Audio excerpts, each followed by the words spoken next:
Šodien esam ciemos pie viena auto pārdevēja, un tūlītās jūs redzēsiet, cik ilgu laiku aizņem notestēt elektroauto bateriju ar Avilo flash testu.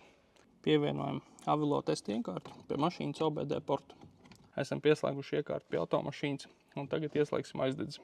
Šajā gadījumā vienkārši ieliekam draivā, mašīna pamostās, un pēc tam pārslēdzam uz neitrālo. Brīdī iekārta ir pieslēgusies pie automašīnas, lasam baterijas parametrus, un gaidam to brīdi, kad tests tiks pabeigts. Kā redzam, tests ir pabeigts, tas aizņem mazāk nekā 5 minūtes. Pēc testa pabeigšanas jūs saņemat šādu te certifikātu par jūsu automašīnas bateriju. Šeit ir redzams baterijas stāvoklis, prognozējamie nobraukumi un attiecīgi informācija par katru baterijas šūnu. Kā jūs tikko redzējāt, tātad elektroauto baterijas pārbaudi ar Avilo testu aizņem mazāk kā 5 minūtes.